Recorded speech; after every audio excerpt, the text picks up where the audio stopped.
नमस्कार साथियों, एक बार फिर आप सभी का स्वागत है एड्यूटेनमेंट शो पर, जहां आज हम एक बार फिर लेकर आए UP TET CTET super TET 2020 की श्रृंखला, जिसमें आज का विषय हमारा बाल विकास एवं शिक्षण शास्त्र एवं मनोविज्ञान, जिसमें आज हम लेकर आए दूसरा प्रैक्टिस सेट। और ये परीक्षा के लिए आपके रामबाण सिद्ध होने वाला है। तो वीडियो को बिना स्किप करे पूरा देखिएगा और विश्वास मानिए ये वीडियो आपको बहुत फ़ायदेमंद होगा।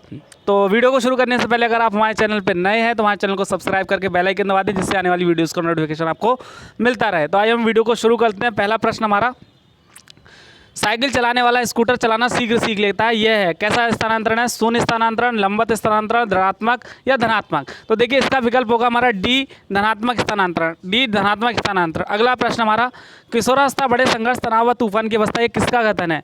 थॉर्नडाइक, स्किनर, फ्राइड या स्टैनले हॉल? तो देखिए बिल्कुल ये डी इसका विकल्प होगा, स्टैनले हॉल। स्टैनले हॉल ने कहा था जो किशोरावस्था है बड़े तनाव, संघर्ष और तूफान की अवस्था है।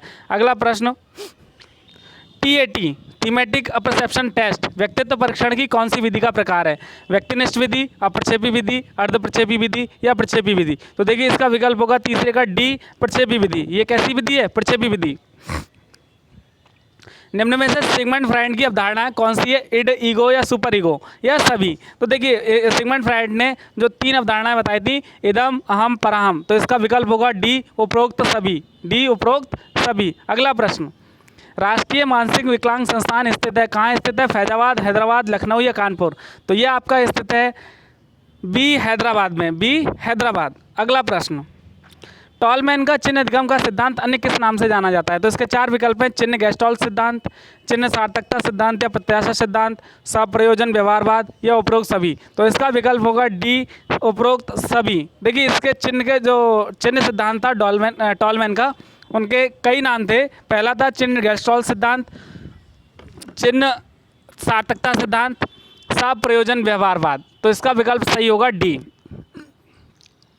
अगला है, कोहलर द्वारा अंतर्दृष्टि अधिगम का प्रयोग कब किया गया? 1921, 1922, 1917 या 1920? तो प्रश्न संख्या 7 का विकल्प है डी, 1920। 1920 में कोहलर ने जो है अंतर्दृष्टि अधिगम का प्रयोग किया था। अगला प्रश्न है, अंतर्दृष्टि अधिगम में समस्या की किस स्थिति पर ध्यान दिया जाता है? संपूर्ण स्थिति पर, प्रारंभिक स्थिति पर, विशेष स्थिति पर या लुप्त स्थिति पर? तो देखिए इसका विकल्प होगा हमारा 8 का, प्रश्न संख्या 8 का ए, संपूर्ण स्थिति पर। देखिए अंतर्दृष्टि अधिगम में जो समस्या है उसकी संपूर्ण स्थिति पर ध्यान दिया जाता है। अगला प्रश्न, निम्न में से स्टैनले हॉल द्वारा प्रतिपादित सिद्धांत कौन सा है? सप्रयोजन व्यवहारवाद का सिद्धांत, पुनर्बलन का सिद्धांत, पुनरावृत्ति का सिद्धांत या द्वितात्विक सिद्धांत? तो प्रश्न संख्या 9 का विकल्प है सी, पुनरावृत्ति का सिद्धांत। पुनरावृत्ति का सिद्धांत। अगला प्रश्न, किलपैट्रिक द्वारा प्रयोजना विधि का आविष्कार हुआ कब हुआ? 1918, 1915, 1928 या 1880? तो प्रश्न संख्या 10 का हमारा विकल्प होगा ए, 1918। 1918 में प्रयोजना विधि का आविष्कार किया किसने? किलपैट्रिक और जॉन ड्यूवी ने। प्रश्न संख्या 11, स्वप्रेरणा द्वारा अधिगम कैसा होता है? कम प्रभावशाली, बहुत प्रभावशाली, सामान्य या कोई नहीं?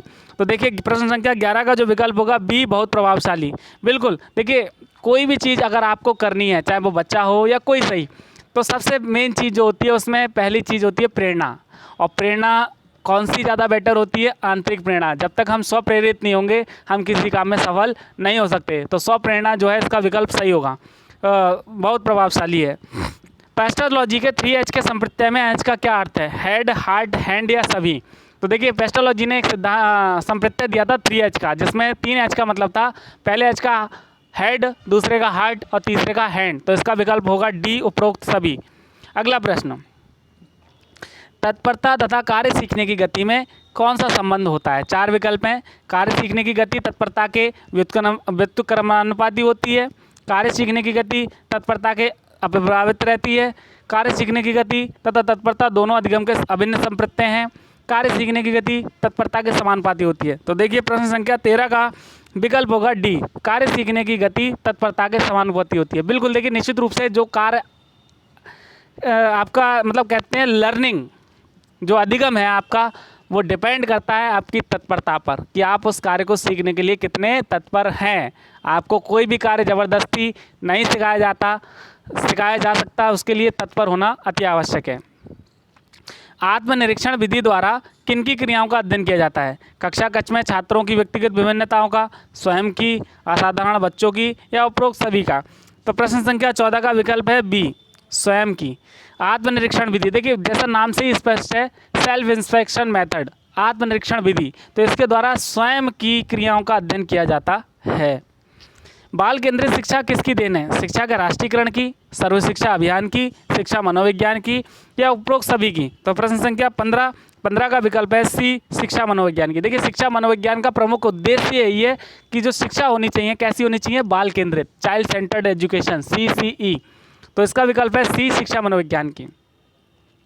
अगला प्रश्न है, शिक्षा के संकुचित क्षेत्र में शिक्षा प्रदान की जाती है निश्चित स्थान पर, प्रत्येक समय व स्थान पर, जीवन पर्यंत या उपरोक्त सभी? तो देखिए प्रश्न संख्या 16 का विकल्प होगा ए, निश्चित स्थान पर। देखिए यहाँ पे वर्ड आया है संकुचित, संकुचित का मतलब संकुचित क्षेत्र में, तो अगर बात करते हैं तो वो होता है निश्चित क्षेत्र में।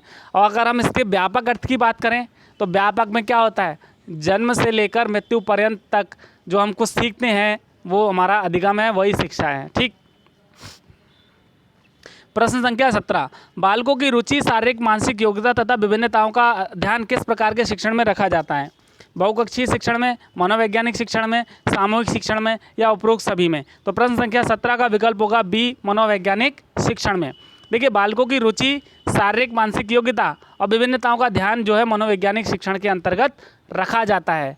ठीक। मनोविज्ञान हमें यही सिखाता है कि हमें बच्चों को इस तरीके से शिक्षा देनी है कि पहले उनके मनोविज्ञान को समझना होगा कि वो उनकी रुचि क्या है और उनको पहले प्रेरित करना होगा। तो ये सब किस में सिखाया जाता है? मनोवैज्ञानिक शिक्षण में। विकल्प बी हमारा सही है।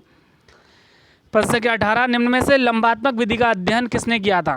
Karl C Garrison, John Dewey, John Locke या कोई नहीं? तो प्रश्न संख्या 18 का विकल्प है ए, कार्ल सी गैरिसन ने। कार्ल सी गैरिसन ने कौन सी विधि? लंबात्मक विधि।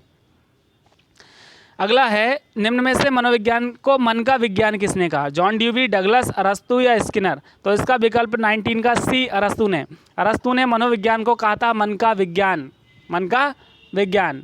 अगला प्रश्न, निम्न में से शिक्षा का केंद्र बिंदु कौन है? शिक्षक, विद्यालय, बच्चे या उपरोक्त सभी? तो प्रश्न संख्या 20 का विकल्प है सी, बच्चे। देखिए अभी प्रश्न आ चुका है बाल केंद्रित शिक्षा, तो वर्तमान में अगर हम बात करें तो शिक्षा का जो केंद्र बिंदु है वो बालक है, बच्चा है, तो इसीलिए जो है चाइल्ड सेंटर्ड एजुकेशन जो है चल रही है। मनोविज्ञान के संबंध में क्रो एंड क्रो की परिभाषा, देखिए 4 परिभाषाएं दी गई हैं, आपको बतानी है कौन सी उनकी है। पहला है, मुझे बच्चा दो और बताओ कि मैं उसे क्या बनाऊं, इंजीनियर, डॉक्टर या अन्य? तो ये देखिए ये तो सभी को पता होना चाहिए, ये वॉटसन की परिभाषा है, तो ये विकल्प हमारा गलत है। किसी व्यक्ति के जन्म से लेकर वृद्धावस्था तक के अधिगम अनुभवों का वर्णन धारणा ही मनोविज्ञान है, ये भी। उसके बाद अगला है, मनोविज्ञान आचरण तथा व्यवहार का यथार्थ विज्ञान है।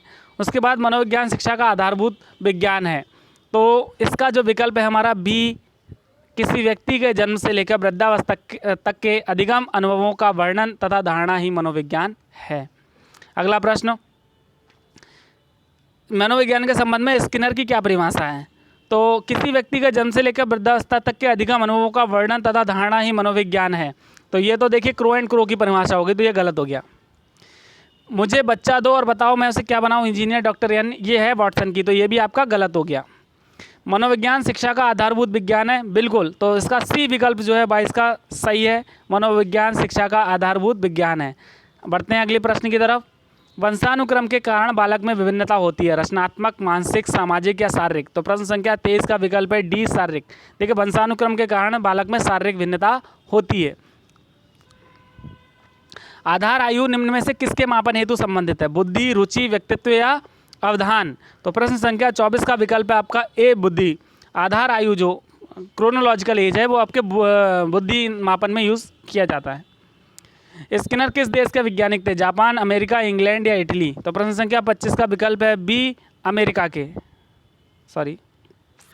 अमेरिका के। ठीक, प्रश्न संख्या 25 का विकल्प बी, अमेरिका के। निम्न में से किसने सबसे पहले प्रश्नावली का निर्माण किया? प्लेटो, लोबिट, वुडवर्थ या ब्रूनर? तो प्रश्न संख्या 26 का जो उत्तर है आपका सी, वुडवर्थ ने। वुडवर्थ ने सबसे पहले प्रश्नावली का निर्माण किया। प्रश्न संख्या 27, खेलों के माध्यम से बालक में कौन सा गुण विकसित होता है? सामाजिकता का, नैतिकता का, व्यावसायिकता का या भौतिकता का?